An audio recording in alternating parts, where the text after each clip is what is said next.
Girlfriend breakup করছে দেখা যেই লোক হারপিক খায় সেই লোকেরই আপনারা কিভাবে বাংলাদেশের জাতীয় ইস্যুতে কথা বলার অধিকার দেন, কথা বলার রাইটস দেন? তার উপরে আবার টক শোতে, পাবলিক প্লেসে, ন্যাশনাল চ্যানেলগুলোতে তাকে আপনারা প্রচার করতেছেন। এই কথাটা আমার বুঝে আসতেছে না।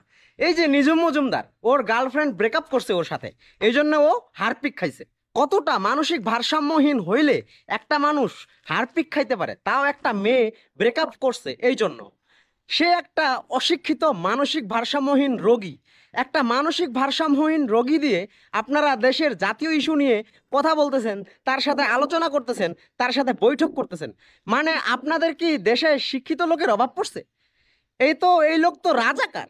হ্যাঁ, এই যে এই আপনারা দেখেন, আমার স্ক্রিনে তাকান, এই যে কমেন্টে একজন লিখছে যে সে রাজাকার। হ্যাঁ, এমনকি আরো অনেক কিছু। আমি আরো একটা স্ক্রিন রেকর্ড আপনাদের সামনে দিচ্ছি, দেখেন এখানে কি লেখা। বুকটা কেউ যেন ছুরি দিয়ে কাটছে, বাবু বাবু তোমাকে ধরে বাঁচতে চাইছিলাম, বাবু কল দাও। মানে একটা মানুষ কতটা ইম্যাচিউর হইলে হারপিক খাইতে পারে, কতটা অশিক্ষিত হইলে একটা মেয়ের জন্য হারপিক খায়া হয়ে থাকতে পারে, ঠিক আছে? সেটা তো বুঝাই যায় ভাই। এটা তো জাস্ট যারা জীবনে স্কুল কলেজে যায় নাই, পাড়া দেয় নাই, মাদ্রাসা যায় নাই, তারাও বুঝে। একটা সুস্থ সবল মানুষ বুঝে যে দেশের জাতীয় ইস্যু নিয়ে কথা বলার জন্য অন্তত তাকে ন্যূনতম শিক্ষিত হইতে হবে। ও ব্যারিস্টার, কোন জায়গার ব্যারিস্টার? হ্যাঁ, ও মনে হয় বাস্টার্ড লিখতে গিয়া ব্যারিস্টার লিখে ফেলছে বানান ভুল কইরা। হ্যাঁ, আমার যেটা মনে হয়, ও যদি ব্যারিস্টারই হইতো, ওর এই যে ও যে হারপিক খাইছে 2022 সালে, হ্যাঁ 22 সালে মেবি, হ্যাঁ 2022 সালে হারপিক খাইছে, যে এই লোকটা তখন থেকে ব্যারিস্টার, আরো আগে থেকে ব্যারিস্টার, ঠিক আছে? তো ওর ভিতরে তো ম্যাচিউরিটি আসে নাই। ওর ব্যারিস্টার হয়েছে, ওর সার্টিফিকেট কই? ও যে ব্যারিস্টার হয়েছে, তথাকথিত ব্যারিস্টার, হ্যাঁ, ও সবসময় মোল্লা মুন্সিদের নিয়ে খোটা দেয়। মোল্লা মুন্সিরা দেশের জন্য কি করছে? তুমি কি বাল ছিড়ছো দেশের জন্য? তুমি কি করছো? তুমি একটা মেয়ের জন্য হারপিক খাইছো, আর কিছু করতে পারো না সারা জীবন, বুঝো নাই? ঠিক আছে, তোমার ভিডিও আছে আমার কাছে, আমার কাছে রেকর্ডিং আছে, ঠিক আছে? ওর ফোন নাম্বার সহ আমার কাছে আছে, ওর বোনের ফোন নাম্বার সহ আমার কাছে আছে। এই যে ভিডিওটা ভাইরাল হয়েছে, এই ভাইরাল ভিডিওর মধ্যেই ফোন নাম্বার, কন্ট্যাক্ট নাম্বার সব আছে।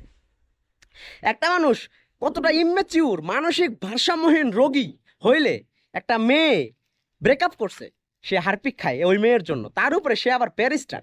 তোর শিক্ষার অভাব আছে, ঠিক আছে? তার উপরে এই লোকটা হচ্ছে রাজাকার। একটা রাজাকার দিয়ে আপনারা দেশের জাতীয় ইস্যু নিয়ে টক শো করতেছেন, এটা ফাইজলামি না তো আর কি? দেশে কি শিক্ষিত লোকের অভাব পড়ছে ভাই? হ্যাঁ, দেশে শিক্ষিত লোকের অভাব পড়ছে? দেশে কত শিক্ষিত লোক আছে, জ্ঞানী গুণী লোকজন আছে, তাদেরকে সুযোগ দেন না। এই যে ইউটিউবে ভিডিও বানায়, নাটক তৈরি করে, যার বউ নাটকে নাচে, হ্যাঁ খালি গায়ে উলঙ্গ হইয়া, তারে আপনারা উপদেষ্টা বানাইতেছেন সরকারের। কাহিনী কি? ওরা তো কেউ চিনে না ভাই। আমি ওই দিন ফারুকিরে এই গুগলে সার্চ করলাম, ফারুকি যে কেউ চিনেই না। আফগানিস্তানের প্লেয়ার না পাকিস্তানের প্লেয়ার, ওর ছবি আসে। ফারুকির কোনো ছবি আমি কোনো চিপা চাপায় কোনো জায়গায় পাই নাই। ভাবলাম ফেসবুকে হয়তো ওরা কেউ চিনে, ফেসবুকে গিয়ে ফারুকি লিখে সার্চ দিলাম, ফেসবুকেও ফারুকের একটা ছবি আসে না, খালি খেলোয়াড়ের ফারুকির নামে ছবি আসে।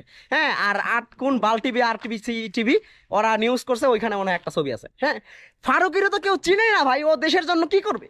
ও দেশের বাইরে রাজনৈতিক নেতাদের সাথে কোনো সম্পর্ক আছে ওর? ওর কোনো যোগ্যতা আছে উপদেষ্টা হওয়ার নাকি? আমি একটা ভিডিও বানিয়েছিলাম 2 দিন আগে, যে ফারুকের থেকে ভালো বেস্ট হবে আমাদের ইউটিউবার রাকিব হোসেন রে নেওয়া। ওর মাথা ঘেলু নাই, ব্রেন নাই, ঠিক আছে? ও যখন কোনো একটা ডিসিশন নিবে জিজ্ঞাসা করবে। কিন্তু ফারুকি হইলো নাম্বার 1 বাল পাকনা। ওরে আপনারা যদি কোনো দায়িত্ব দেন, ও কি করবে জানেন? ও জাস্ট মানে দেশটারে বিক্রি করে দেবে, একদম এক চান্সে বিক্রি করে দেবে। বুঝতে পারছেন? শাহবাগী যে ট্যাগটা তার গায়ে লাগা আছে, ঠিক আছে, এটাই তো দেশের জন্য সবচেয়ে ক্ষতিকর একটা দিক। আপনারা এগুলা জানার পরেও কিভাবে এদেরকে আপনারা মানে ডাক দেন, কিভাবে মানে তাদেরকে অ্যাকসেপ্টেন্স লেটারটা কিভাবে দেন? আপনারা তার আগে কেন চিন্তা করেন না যে ওরে নিলে ও বালটা কি ফালাবে এই দেশের জন্য? ওরে কে চিনে ভাই? ইউটিউবার রাকিব হোসেনের লেখা যদি গ্রুপে সার্চ দেই, ইউটিউবার লেখা লাগবে না, শুধু রাকিব হোসেন লেখা সার্চ দিলেই রাকিব হোসেনের হাজার হাজার ফটো চলে আসবে গুগলে, ফেসবুকে, হ্যাঁ ইনস্টাগ্রামে, সব জায়গা। আপনি ফারুকের নাম সার্চ দেন, ওরা কেউ চিনে? চিনে না ভাই, ঠিক আছে? আর এই যে আরেকটা, হ্যাঁ এই মজুমদার, ঠিক আছে, এই হারপিক খায়া টাল হয়ে থাকে, ইম্যাচিউর মানসিক ভারসাম্যহীন রোগী। এই রোগীদেরকে কেন আপনারা বাংলাদেশের ইস্যু নিয়ে কথা বলার অধিকার দিচ্ছেন, কেন রাইট দিচ্ছেন? এদেরকে ধরে ধরে জেলে ভরেন ভাই, পিছনে সিঁদুর টিম ঢুকাই দেন, ঠিক আছে? এরা রাজাকার দেশের, এদেরকে আপনারা ধরেন, ধইরা পিছনে সিঁদুর টিম ঢুকাই দেন, শেষ। এইগুলোর দরকার হচ্ছে থেরাপি, হ্যাঁ মাইর, ঠিক আছে? অশিক্ষিত, মূর্খ, এই ধরনের লোক এই দেশের জন্য একদমই কাম্য নয়। বুঝতে পারছেন? ভাই আমরা সাধারণ জনগণ এত কিছু বুঝি, আপনারা এত বড় বড় পজিশনে চলে গেছেন, তারপরে ওগুলা বুঝেন না মানে কি? আপনাদের ভেতরে কি জ্ঞানের অভাব আছে নাকি? আল্লাহ মাহবুদ জানে। আল্লাহ আপনাদেরকে যথেষ্ট জ্ঞান দান করুক, দোয়া করি।